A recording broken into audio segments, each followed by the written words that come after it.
End gold buyers, మీ కష్టాల్లో నమ్మకమైన మీ ఆత్మీయ నేస్తం. పాలిటిక్స్ లోకి రాకుండా ఉంటే ఇప్పుడు కేటీఆర్ ఎక్కడ ఉండేవాళ్ళు, ఏం చేస్తూ ఉండేవాళ్ళు? శుభ్రంగా అమెరికాలోనే జాబ్ చేసుకుంటూ ఉండేటోని. డౌట్ ఎందుకు? అక్కడే ఉండేవాళ్ళు కంప్లీట్గా ఉండేటోని కాదు, ఎందుకంటే నాకు అమెరికా ఎన్నడూ ఇష్టం లేదు. I never felt at home. ఎందుకలా? అంటే యూ ఫీల్ లైక్ నా దేశంగా దేశం అనే ఫీలింగ్. మా ఊరు కాదు. అంతేందుకు హైదరాబాద్ తర్వాత నేను ఎక్కడైనా ఢిల్లీలో 4 రోజులు ఉంటేనే అర్థం కాదు ఇక్కడేం చేస్తున్నారో, మన ఊరు కాదు అని. సో అట్లాంటిది అమెరికా అంటే ఇంకా విచిత్రంగా ఉంటుంది. సో ఉంటాం ఏదో పని కోసం, అవసరార్థం తప్ప అక్కడే సెటిల్ అవ్వడం అనేది ఎన్నడూ లేదు. నేను మా అమ్మకి చెప్పాను, నాన్నకు కూడా చెప్పాను, I'm not going to settle there, వచ్చేస్తాను. కాబట్టి ఎన్నడూ ఆ ఫీలింగ్ ఉండేది. ఉంటే అక్కడ ఉండేవాడిని, ఇంకొన్ని రోజులు ఉండేవాడిని, తర్వాత ఈవెన్చువల్లీ వచ్చేటోని. ఓకే, సో ఇప్పుడు ఉన్నటువంటి సిచ్యువేషన్స్ ఇవన్నీ చూసిన తర్వాత even if it is not politics, రావడం కరెక్టే అనిపించిందా? రావడం ఇండియాకి రావడం, పనిచేయడం, ఇవన్నీ అది ఎట్లాగో నేను పాలిటిక్స్లో వచ్చినా రాపోయినా వచ్చేటోని వాపస్. కానీ రాజకీయాల్లోకి వచ్చి మంచి పని చేశానా చెడ్డ పని చేశానా అంటే చెప్పాను కదా, 50-50. అది కొన్నిసార్లు ఎందుకు వచ్చామా ఈ దరిద్రంలోకి అనిపిస్తుంది, కొన్నిసార్లు మంచి పని చేసాంలే అనిపిస్తుంది. ఒక హ్యాపీయెస్ట్ మూమెంట్ అంటే తెలంగాణ ఫార్మేషన్, బిల్లు పాస్ అయిన రోజు. అంటే బిల్లు పాస్ అయిన రోజు కూడా December 9th. December 9th was one of the happiest moments of my life. ఆ రోజు కేసీఆర్ గారి దీక్ష ఫలించింది, ప్రకటన వచ్చింది, తెలంగాణ మొత్తం పండుగ చేసుకుంది, అదొక సందర్భం. రెండవది February 20 అనుకుంటాను, రాజ్యసభలో బిల్లు పాస్ అయిన రోజు. అవి రెండే మేజర్ మూమెంట్స్, మిగతా అంతా వాటి ముందు దిగదుడిపోయి. ఓకే, 10 years తర్వాత కేటీఆర్ ఏం చేస్తూ ఉంటారు, ఎక్కడ ఉంటారు? 10 ఏళ్ళ తర్వాత అమ్మ రేపు పొద్దున ఉంటామో పోతామో తెలియదు. 10 ఏళ్ళకు ప్లాన్లు వేసుకుంటే కష్టం. నేను అట్లా బతకనమ్మా. నేను ఒకటి మాత్రం చెప్తాను కవిత, నీకు లైఫ్లో నేను ఆశించిన దానికంటే చాలా ఎక్కువ నాకు ఆల్రెడీ లభించింది. నేను మంత్రి అవుతానని జీవితంలో ఎన్నడూ అనుకోలేదు, ఎమ్మెల్యే అవుతానని అనుకోలేదు, మంత్రి అవుతానని ఎంతకంటే అనుకోలేదు. కాబట్టి ఇంతకంటే ఎక్కువ ఆశపడేది ఏమీ లేదు. ఇక ఆశకి హద్దు ఉండదు, మనిషికి బుద్ధి ఉండదు. దానికి ఆశపడి ఏదో కావాలని స్కెచ్లు వేసుకోవడం నా వల్ల కాదు. ఇప్పుడు ఈ రోజుకి నాకున్న టాస్క్ ఏంటంటే తిరిగి మా పార్టీ అధికారంలోకి రావాలి, కేసీఆర్ గారు ముఖ్యమంత్రి కావాలి. దానికోసం ఎవ్రీడే కష్టపడతా. ఇక రేపు పొద్దున మనం లేస్తామో పోతామో మనకు తెలియదు. అట్లాంటప్పుడు 10 ఏళ్ళకి ఏం చేస్తాం, 20 ఏళ్ళకి ఏం చేస్తాం అని స్కెచ్లు వేసుకునే బాపత నేను. I live one day at a time. So 24/7 ప్రజా జీవితంలో ఉన్నప్పటికి కూడా మీకంటూ అరే my own time, my time అనే ఒక ఫీల్ ఎప్పుడు అనిపిస్తుంది? అలా ఉంటుంది. ఎందుకు మన మలేషియా వెళ్ళినప్పుడు 3 రోజులు ఫ్యామిలీతో బయటికి వెళ్ళాను.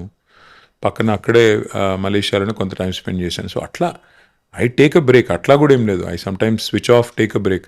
నేను అట్లా ఎవరేమనుకుంటారని భయపడేవాని అంతకంటే కాదు. నేను నా టైం తీసుకోవాలనుకున్నప్పుడు తీసుకుంటాను. అట్లా సిగ్గేం పడను. ఎప్పుడు నా ఫ్రెండ్స్తో సరదాగా కలవాలనుకున్నప్పుడు కలుస్తాను. అట్లా నేనేం భయపడను. వాళ్ళు ఏమనుకుంటారు, వీళ్ళు ఏమనుకుంటారు. నేను మిగతా రాజకీయ నాయకుల్లాగా భయపడేవాడిని అసలే కాదు. ఎవరేమనుకున్నా నా పని నేను చేసుకుంటూ పోతా. అల్టిమేట్గా పీపుల్ ఏమనుకుంటారు అన్నది మ్యాటర్ అవుతుంది. మా ప్రతిపక్ష పార్టీ నాకు సర్టిఫికేట్ ఇచ్చిందా, లేకపోతే ఇంకోరేమన్నా అన్నారా, నాకేముంది అందులో. ఫ్రెండ్స్తో సరదాగా కలవాలి అనుకున్నప్పుడు ఎక్కడ పెట్టుకుంటారు ఆ ప్లేస్? హైదరాబాద్ ఎవరన్నా ఫ్రెండ్ ఇంట్లోనే ఎక్కడైనా కూర్చొని కాసేపు ముచ్చట్లు పెట్టుకొని మాట్లాడుకొని. చిన్నప్పుడు నా వైఫ్ కూడా అంటూ ఉంటుంది, ఎంతసేపు అవే పాత జోకులు వేసుకుంటారు మీరు అంటుంది. మరి ఇంకేం చేయాలి, కొత్త జోకులు లేవు. చిన్నప్పుడు ఎప్పుడో జరిగిన సంఘటనలు గుర్తు చేసుకుంటాం, నవ్వుకుంటాం, మూవ్ ఆన్, అంతే కదా, ఏముంటుంది. When was the last time you drove a car? Car ఇప్పుడు ఐ డ్రైవ్ వెరీ రెగ్యులర్లీ. నేను ఎప్పుడు సార్ దగ్గరికి వెళ్ళినా నేను ఎప్పుడైనా నా కొడుకో నా వైఫో ఉంటే నేనే డ్రైవ్ చేస్తాను. చాలాసార్లు లాస్ట్ వీక్ కూడా డ్రైవ్ చేసి ఉంటాను. ఒక సినిమా రిలీజ్ ఫంక్షన్లో ఆర్ ఆడియో ఏదో ఒక ఫంక్షన్లో మహేష్ నేను నీకంటే చిన్నవాడిని అనే ఒక మాట అన్నారు. ఎందుకలా? చిన్నవాడిని అంటే వయసులో చిన్నవాడిని తల్లి. నేను ఆయనకంటే 1 year చిన్నవాడిని. ఆయన 75లో పుట్టాను, నేను 76లో పుట్టాను. నో మీరేమన్నా ఒక ఇండికేషన్స్ లాంటివి ఏమన్నా ఎప్పుడన్నా ఇచ్చారా అనే దాంట్లో? దేంటి, ఏం ఇండికేషన్? బేబీ మోడలింగ్ కానీ మిగతా దాంట్లో చిన్నవాడిని అంటే అట్లా కాదమ్మా. ఆయన ఏదో సార్ అంటుంటే సార్ ఏందయ్యా నువ్వు, నాకు అర్థం కాదు, నేను చిన్నోడిని నీకంటే వయసులో అంటే నేను ఆయన మహేష్ అంటున్నా, ఆయన నన్ను సార్ అంటున్నాడు. కాదు బాస్, నేను నీకంటే చిన్నోడిని కాబట్టి వయసులో చిన్నోడిని అని చెప్పిన. అంటే కదమ్మా, నాకు అట్లా పిచ్చి భ్రమలు ఏం లేవు. ఆయన మహేష్ బాబు, నేను ఎవరిని. కాబట్టి ఆయన చాలా అందగాడు, ఆయనతో మనకేం పోలిక. ఆయన ఏదో సినిమా హీరో, నేను పొలిటీషియను. నాకు ఆయనకి పోలికలేంటి? ఆయన ఏదో పాపం గ్లామర్ కాపాడుకుని చాలా కష్టపడి ఆ స్థాయికి వచ్చాడు. ఆయనతో మనకేం పోలికలు, ఆయనతో నేనెట్ట పోల్చుకుంటా. సో మీరు ఎప్పుడైనా ఒక ఫారిన్ కంట్రీకి వెళ్ళారు, అక్కడ నుంచి మంచి ఒక కూల్ పిక్చర్ ఏదైనా పోస్ట్ చేశారనుకోండి, ఇమ్మీడియట్గా you will get few comments అని వస్తుంటాయి, కాంప్లిమెంట్స్ ఇవన్నీ వస్తూ ఉంటాయి. బూతులు కూడా తిడతారు, దానిలో ఏం లేదు. బూతులు తిట్టే వాళ్ళు ఉంటారు, పొగిడే వాళ్ళు ఉంటారు. అది లైఫ్ అమ్మ, దాన్ని పెద్ద సీరియస్గా తీసుకోకూడదు. ఇప్పుడు చాలా మందికి ఏదో ఒకటి కామెంట్ చేయాలని ఉంటుంది. అందుకే అప్పట్లో ఏదో పాట రాశారు కదా హిందీ సినిమాల్లో, కుచ్ తో లోగ్ కహెంగే లోగోं का काम है कहना. ఇక అవన్నీ పట్టించుకుంటే కష్టం, మనం అవి పట్టించుకుంటే బతకలేం. సో చాలా టఫ్ సబ్జెక్ట్ స్కూల్లో అంటే ఏముండేది అసలు? మ్యాథమెటిక్స్ ఎందుకలా? అది నాకు అర్థం కాదు. నాకు ఆ పుస్తకం చూస్తే నెంబర్లు జంప్ అవుతూ ఉంటాయి. అంటే డిస్లెక్సియా అని లేదు, బట్ అది అర్థమయ్యేది కాదు. ఏంది ఇది, ఎవడు కనిపెట్టాడు, ఎందుకు పెట్టారు, ఈ పరీక్ష ఏంటి, ఆ టైప్లో నాకు పిచ్చ కోపం ఉండేది మ్యాథమెటిక్స్ అంటే. ఒక్కసారి మా అమ్మకి చెప్పిన, నేను ఇంకా చదవను, ఈరోజు ఎగ్జామ్ పోనంటే బతిలాడి పంపించింది. So I hated mathematics, I still hate. అది స్కూల్ డేస్లో అయి ఉంటుంది అంతేనా? అంతే. ఇంకా తర్వాత మ్యాథ్ లేదుగా, తప్పించుకున్నా. మీరు స్కూల్ ఏజ్ లో ఒక గోల్ ఏదో పెట్టుకుంటారు, కాలేజ్కి వచ్చింది ఎప్పుడు లేదమ్మా గోల్స్. నా అసలు ఎప్పుడు లేదు. ఎప్పుడు గోల్స్ లేవు. ఏం చేయాలి అంటే ఫలానాది చేయాలి అన్నది ఎప్పుడు లేదు. మా అమ్మనేమో డాక్టర్ కామన్నది, సో డాక్టర్ అయిదామని సీటు కూడా సంపాదించిన. కానీ నాన్న అన్నారు, అది చాలా కష్టం రా, 32 ఏళ్ళు అవుతుంది సెటిల్ అయ్యే వరకు, ఎందుకు, అప్పుడేక యూపీఎస్సీ రాయి సివిల్ సర్వెంట్గా అన్నారు. సరే నాన్న మీరు చెప్పింది చేస్తా అన్న. ఇద్దరిది చేయలేదు, ఇద్దరిని ఈక్వల్లీ డిసాటిస్ఫై చేసి వదిలేసి చివరికి అమెరికా వెళ్ళిపోయారు. సో అట్లా జరుగుతుంటాయి లైఫ్లో. పెద్ద గోల్స్ అంబిషన్స్ అవి ఏం పెట్టుకోలేదమ్మా. అట్లా అట్లా అట్లా అట్లా అట్లా బై డిఫాల్ట్ నడిచిపోయింది ఇప్పటిదాకా. రేపు కూడా అట్లా నడుస్తుంది అనుకుంటున్నాను. కేటీఆర్ గారు అంటే నాన్నగారు అంటే మీకు చాలా భయమా? భయము, గౌరవము, అన్నిటికీ మించి భక్తి, మూడు ఉన్నాయి. ఓకే. I worship him. అంటే is a leader, is a living legend. ఆయన కంటే మించిన నాయకుని నేను చూడలేదు. చాలామంది రాజకీయ నాయకులను చూశాను. Is a legend. భయం, ఎస్, ఇప్పటికి కూడా ఆయన ముందు మాట్లాడలేను. గౌరవం, because of his achievements. Is a tall leader. ఆయన ఏ మూడ్లో ఉన్నారో కనుక్కొని మరీ వెళ్తారు దగ్గరికి, లేకపోతే ఏమన్నా డౌటా? ఆయన మంచి మూడ్లో లేరంటే అందుకు వెళ్తాం ముందుకి, పక్కకి వెళ్ళి ఇక్కడ మా అమ్మతో కూర్చొని ఏదో చెప్పుకుంటా. లైక్ ఒక లీడర్ గా చూస్తారా, నాన్నగారి లాగా చూస్తారా, లైక్ ఎలా ఉంటుంది ఆ బాండ్? తల్లి ఇప్పుడు ఆడ పోయినాక అట్లా ఇప్పుడు ఒక మనిషిలో మల్టిపుల్ ఐడెంటిటీస్ ఉంటాయి.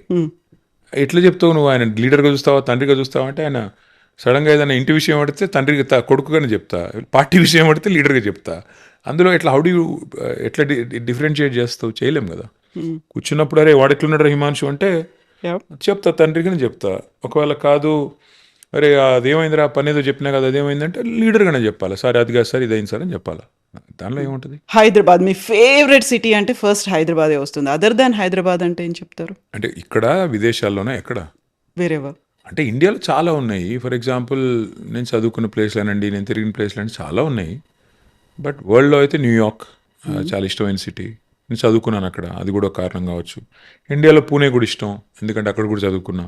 బెంగళూరు ఇష్టం. చాలా ఉన్నాయమ్మా. తిరిగిన ఒక్కొక్క ప్లేస్లో ఒక్కొక్కటి నచ్చుతుంది. ఓకే. సో ఒక తీరని కోరిక ఉంది అంటే? చాలా ఉన్నాయి. ఒకటేంటి, పెద్ద బకెట్ లిస్ట్ రాసుకున్నాను నేను. మొన్న ఏదో 50 yearsకి వస్తున్నాను నేను ఈ సంవత్సరం. ఏం చేయలేదు జీవితంలో, చాలా వేస్ట్ ఫెలో లాగా ఇక్కడే మిగిలిపోయామని చెప్పి ఒక లిస్ట్ అంతా రాసుకుని నా ఫోన్లో ఉంది. ఈసారి అసలు చాలా ప్లాన్లు వేసుకున్నాను నేను. 50వ సంవత్సరం 50 పనులు చేయాలని రాసుకున్నాను, ఒక్కటి కూడా చేయలేదు ఇప్పటివరకు. సో చూడాలి, తీరని కోరికలు చాలా ఉన్నాయి.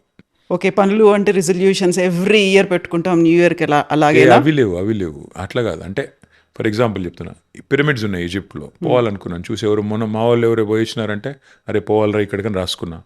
తర్వాత ఎవరో ఫ్రెండ్ మారాకేష్ పోయినాడు, మొరాకో పోయినాడు. అరే చాలా బాగుంది, అట్లా ఉంది ఇట్లా ఉంది, కాసాబ్లాంకా, అరే ఇదేదో పోవాలని రాసుకున్నా. అంటే ఇట్లా ఏదో ఉంటుంది ట్రావెల్ డెస్టినేషన్స్ అని. స్కై డైవింగ్ ఎవరో చేశారన్నారు, అరే ఇది కూడా చేయాలి మనం. బంజీ జంప్ ఉంటుంది. బంజీ జంపింగ్ లేదమ్మా నాకు. స్కై డైవింగ్ ఏదో కొద్దిగా భయం లేదు, కానీ బంజీ జంపింగ్ అంటే ఏదో అర్థం కాదు. తాడును పట్టుకుని దుంకడం కొద్దిగా కష్టం, పారాషూట్ వేసుకుని దుంకడం ఈజీ, కానీ ఆ తాడు తెగితే టప్ అట్లా కాకుండా అది మరి ఆ జగన్ అన్న ఎట్లా చేశాడో నాకు తెలియదు, కానీ అడగాలి సార్ ఈసారి కలిసినప్పుడు. సో యూజువల్గా ఇలా పొలిటీషియన్స్ అదర్ దాన్ పాలిటిక్స్ మాట్లాడుకోవాలి, ఎప్పుడు ఉండేటువంటి హెక్టిక్ షెడ్యూల్స్ ఇవన్నీ కాదు అనుకుంటే ఎవరితో మీరు అంత క్లోజ్గా అసోసియేట్ అయ్యి మాట్లాడతారు? ఏది రాజకీయాల్లో? రాజకీయాల్లో పొలిటికల్ లీడర్స్తో అదర్ దాన్ పాలిటిక్స్. నాకు ఒక సెపరేషన్ ఉందమ్మా నా లైఫ్లో. నేను వర్క్ కాడికి మా కొలీగ్స్ అందరితో బాగానే ఉంటాను, అంటే నేను అనుకుంటున్నాను బాగానే ఉంటానని. ఫ్రెండ్స్తో పర్సనల్ విషయాలు మాట్లాడతాను, నా కొలీగ్స్ అందరితో రాజకీయమే మాట్లాడతాను కదా, మా వృత్తి కదా అది, మా వర్క్ అది. సో ఆ సెపరేషన్ నాకుంది.